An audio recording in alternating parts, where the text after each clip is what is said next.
Thank you so much for being here today. I mean, there are lots of fun things out there. Hollywood actors dressed up like Ottoman, sultans and so on. So you preferred coming here. Thank you for that.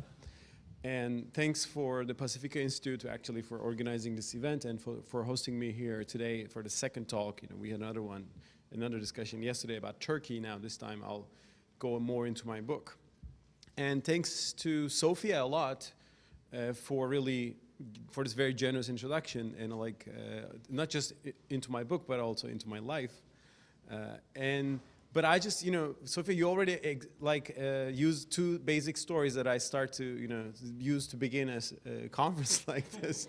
So I'll try to begin with something else, something different. And let me begin with an interesting story, actually, another interesting story, which I also shared yesterday, but we have a new audience here today.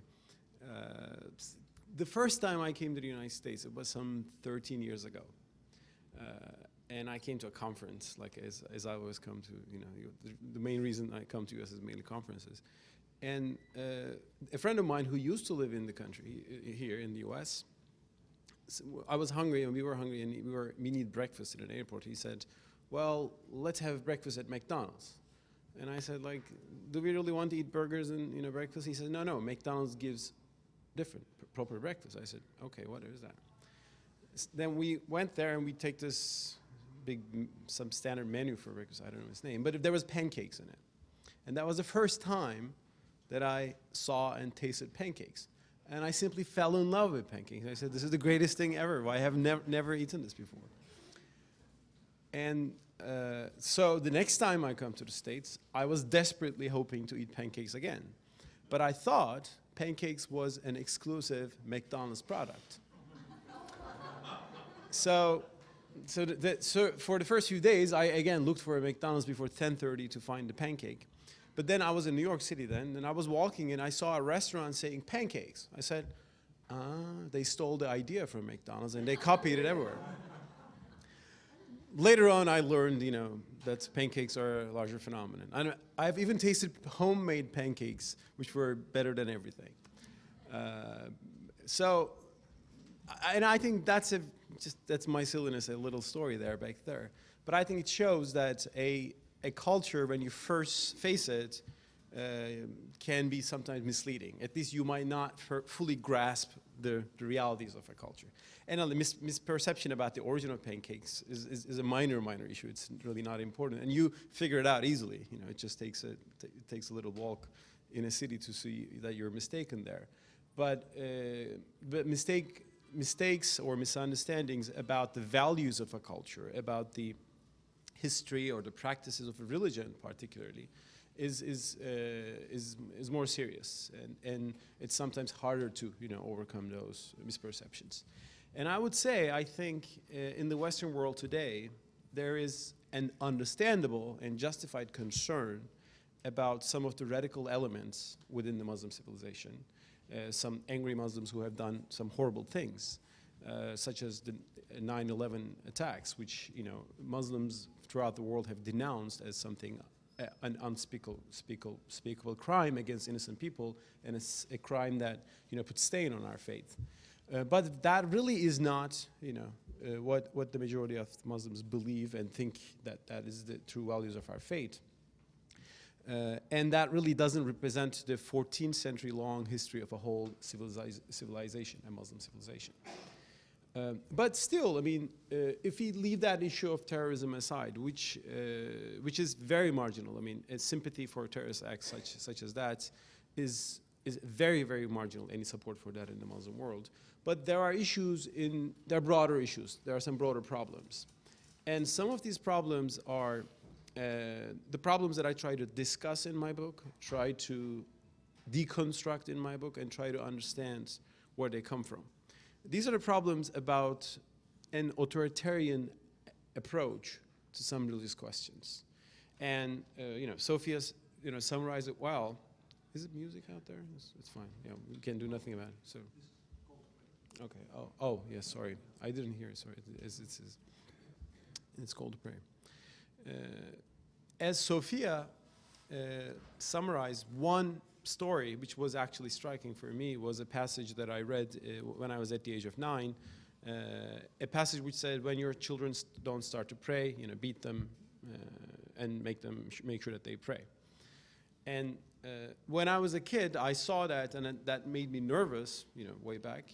But even then, I had noticed that it was not a passage from the Quran. It was not a verse, but it was something else, some other part, some other aspect of the Islamic tradition.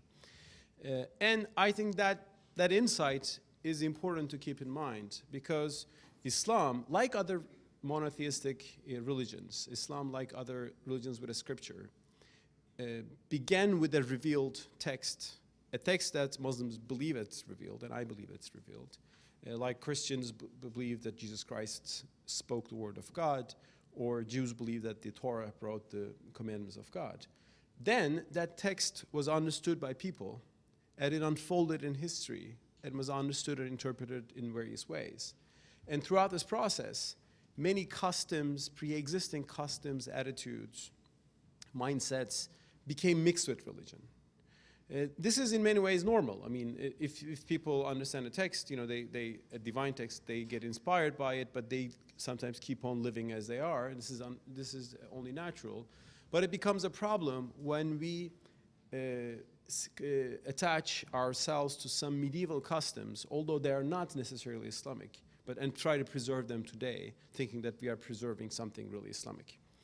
Now, one horrible example of this, for example, yeah, you're welcome, sir. Welcome. Thanks for coming.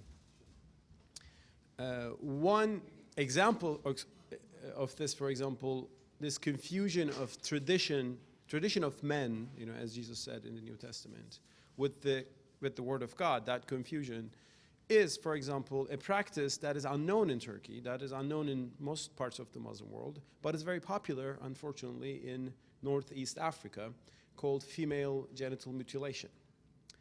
It's a horrible practice, very painful, and totally wrong. Just to cut somebody's body and take an organ off. And what is important is that for Muslims who practice this in North Africa think that this is religiously justified. But if you look at the Quran, there is no reference for that ever. And actually, in the Quran, there are verses which says God's creation should not be changed by men. In other words, you should not really, change people's biology because God created it that way. When you look at other, again, Muslim cultures and societies, you don't see that. What's more important is that in the same area, Northeast Africa, if you go and see who's doing this, well, there are Muslim communities, but there are also other communities like the animists. Even some Christians in Ethiopia were practicing the same thing until very recently. Even a Jewish tribe in North Africa is known to have practiced female genital mutilation for quite until recently. So apparently there is a custom in the area which people think it's the right thing to do because it's their tradition, and that becomes mixed with religion, but ultimately it's not religious. And it is easy to see that when you look at an example like female genital mutilation, because it's really not in any basic Islamic texts, and it's unknown in most parts of the Muslim world. But are there other attitudes, in contemporary Muslim cultures, which Muslims think is a commandment of Islam, but are actually cultural attitudes, historical attitudes, or interpretations of Islam based on a particular context? And that is also important because Islamic law began, right after the Quran. As Muslims, Islamic law was created, gradually by medieval scholars, and they look at the Quran and the practices of Prophet Muhammad, but they also thought in their own time and milieu. They look at the world, they saw a basic, reality, and they tried to interpret Islam according to that reality.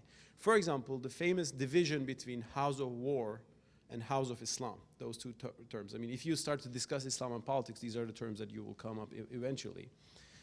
Medieval scholars thought that the world should be divided into House of Islam, the home of Islam, if you will, which is lands governed by Muslims according to Islamic law, and the House of War, which is enemy territory, like hostile territory. But this was probably understandable in the medieval world because in the medieval world there was no international law There was no international norm of human rights, and there was no institutionalized, legal structures. There was no United Nations. There was no media. So a Muslim who left the Muslim lands and who went to Christian Europe would probably face persecution there. And actually, they did face persecution, in Christian Europe. Even Jews faced persecution, for example, in Christian Europe. And the other way around, and if Muslims went to any non-Muslim territory, they would feel insecure. But today, the world is quite changed. And actually, many Muslims feel much safer in some of the non-Muslim majority countries, such as the United States, than in their homeland. That's why many people, many pious Muslims who are persecuted in their home countries, come to the United States to find religious freedom. So keeping that medieval notion of division, house of war, house of Islam, which doesn't exist in the Quran, which was an interpretation of the medieval reality by medieval scholars, cannot be brought into today, and it wouldn't mean the same thing. And I would say even then, even in the medieval era, some scholars created actually a third category called the house of treaty, in which if a Muslim state makes a treaty with a non-Muslim state, say Byzantium, on the security and safety of Muslims, then that would be considered separately. That would not be considered a house of war. So in today's world, I think except a few countries like North Korea or and today's Syria, I would say, like some countries which really persecute their own people without referring to any international norms of justice, they would be considered a peace, house of treaty rather than house of war. But even then, I think those concepts would need to be revised and maybe not considered relevant for today. Now, there are other questions that comes to mind, when we question about the issue of authoritarianism or like illiberalism and in the Muslim world. And let me also, if we speak about, especially in political terms, let me begin with an observation. And this observation was made by many political scientists after 9/11. The Middle East doesn't have too many democracies. It actually has only a few. I mean, Turkey is there. There's Israel, of course, is a different case. But Arab countries have not been democratic for a long time. And if we speak speak about the Arab world before the Arab Spring, you would see a very undemocratic, piece of the world. Now, looking at that, some people in the United States have said, the Arabic Middle East is not democratic. The Arabic Middle East is Islamic. So Islam doesn't produce democracies. So Islam is, in other words, an obstacle to democracies. Why would be the reason? But actually, when you look at the authoritarian dictatorships in the Muslim world, the Arab world, most of them are actually secular dictatorships. They're not, in other words, justifying themselves out of Islam. They're justifying themselves out of nationalism or just out of simply power. For example, the Syrian dictatorship in Syria, that of Mubarak in Egypt, which has actually, just went down with the Arab Spring, the one in Tunisia and Gaddafi, these were not regimes, theocratic regimes, which justified themselves, via Islam. Quite the contrary, there were authoritarian regimes sometimes which suppressed Islamic groups and actually made those Islamic groups, some of them more and more strident, and ultimately, created some terrorist offshoots from those movements. So maybe there are problems in the region which are about political culture in general, and being secular doesn't mean that you become a liberal and democratic, like an actor, political actor. So maybe we have to look at the political problems and the political culture problems in the region rather than accusing Islam. This can be said generally, I think, for the political issue of liberty. And when we look at Turkey, for example, countries like Turkey, I tried to explain that a bit more deeply yesterday. In Turkey, we have always had a very more secular segment of the society and a more pious segment of the society. And the secular Turks, secularists maybe I would say, have always considered themselves more open-minded, more liberal and more progressive. The others wear the headscarf and they look more pre-modern, whereas the people who live more in a more Western lifestyle were supposed to be more democratic and liberal. But in the past 10 years, we saw that the Turks who resisted reforms for minority rights, reforms for individual freedom, reforms for Kurds, or reforms for non-Muslims, came more from the secular camp rather than the more from the Islamic-minded camp. perhaps then the problem, there's nothing which makes a religious mind more, inherently less democratic or less liberal than a secular mind. So these are, I think, some of the basic observations, that we should face, first of all, before discussing Islam and liberty. In other words, we should see that maybe there are societies in which individual freedom has not been advanced enough, and the pious of those societies are maybe influence of that maybe illiberal political culture, but the issue is not whether they're pious or not. The issue is whether you can liberalize the political culture. Now, in the book, I try to, unravel some of these issues and try to show where authoritarianism comes from. I also try to show from which Islamic sources an argument for a more liberal attitude, a more liberal culture can be built. And I did this by basically going back to some of the early debates in Islam, which are very interesting when you look at from a perspective in search of liberty. For example, one of the early debates in Islam was on the question of which Islamic camp had the ultimate access to truth. The earliest political friction in Islam was between the proponents of Ali, the fourth caliph, and the proponents of Muawiyah, the governor of Syria. So this is known as the biggest divide between the beginning of the divide between the Sunni and Shiite worlds. It was a big war between the two sides. Now, both sides disagreed on who would be the caliph. But there was another camp, a third camp, a very fanatical camp, who said, well, since you guys dispute, both of you are wrong, and because they used the particular reasoning to condemn them. And they said, since both you are wrong, we condemn you because you have become apostates, and we even have the right to kill you because that you have erred. This group called the Kharijites is the first fanatic radical movement in Islamic history. They are, if you will, the terrorists of the 7th, 8th century Islamic world. They were very marginal, but they set on killing fellow Muslims because they thought that only they had the right version of Islam, and others who had the wrong version of Islam deserved to be punished. Now, this is obviously a very illiberal, anti-democratic mindset, and this can only breed violence and authoritarianism, that kind of mindset. But there was the opposing camp to these Kharijites, these dissenters, as they're called in English. These were the people who are called the postponers in English. Postponers, murjiite in Arabic. And the postponers were called postponers because they said this. They said, well, instead of deciding who's right and wrong ultimately, why don't we leave this decision to God to be resolved in afterlife? And they actually referred to a particular verse in the Quran which says, it is God who will decide among you for the things that you have differed amongst you. He will decide it in the afterlife. So since they decided to postpone this, and they created this space in which everyone can live and understand Islam in the way they deem fit. And so they created the basis for religious pluralism.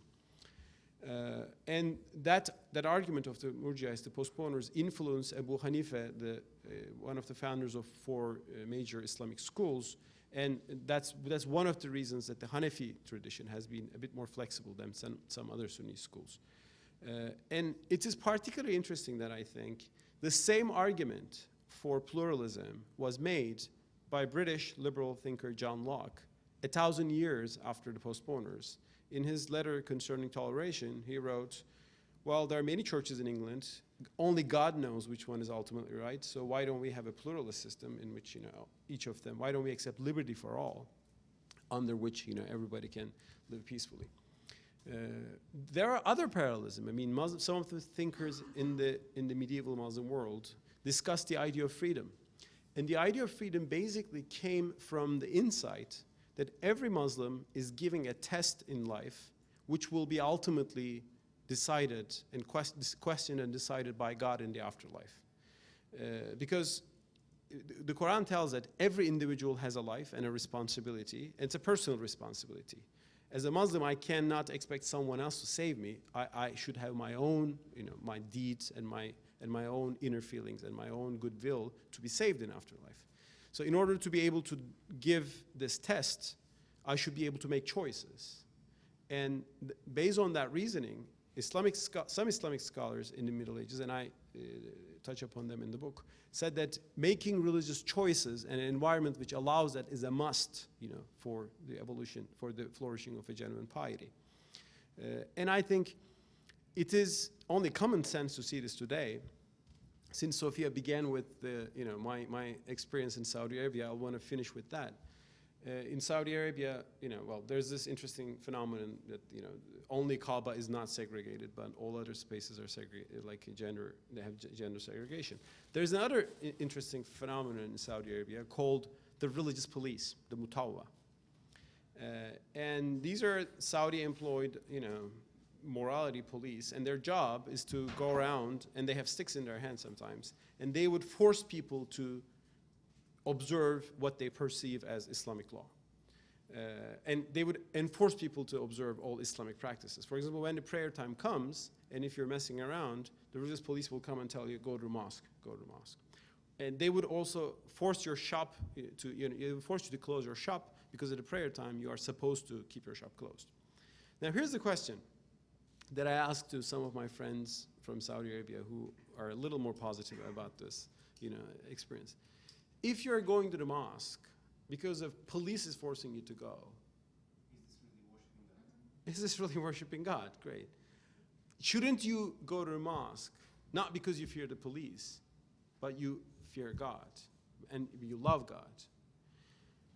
I think that's the fundamental issue that Muslims, authoritarian-minded Muslims, now of course many Muslims do not think like the Saudis in the perspective, the authoritarian Muslims have to face. In order to have a genuine piety in the heart of every individual, the only thing you can do is to share your faith, to preach your faith. But if they want to do something else, you should only respect it. Because if you enforce anything on them, what you're trying to do is not creating any genuine piety. You are only creating hypocrisy. And that's, again, that's something we see in examples like in Saudi Arabia. In Turkey, it's famous that, sometimes the Iranians or Saudis who can't find alcohol in their countries will come to Istanbul or London or Europe and party all night long, in the most craziest fashion. And when they go back, they appear pious. Now, that appearance of piety might be helpful for the Saudi regime politically, because the Saudi regime basically says, we have the right to rule because, you see, we are making everybody good Muslims. And when you look from a point of view, according to the Islamic law, they understand it's a very ordered, pious society. But what does it matter if they're doing this because they fear the police, and why, if they are doing this, and if they're not doing this for the sake of God, why is that important and why is that valuable anyway? So I think that's why in the book I've looked at all the authoritarian elements in Islamic law, and first I try to show that they are not actually even Quranic. They are either interpretations of the Quran or come from a particular context, like the ban on apostasy. And today I think Muslims should ask for freedom first, because without freedom we can't be genuine, pious believers. Thank you so much.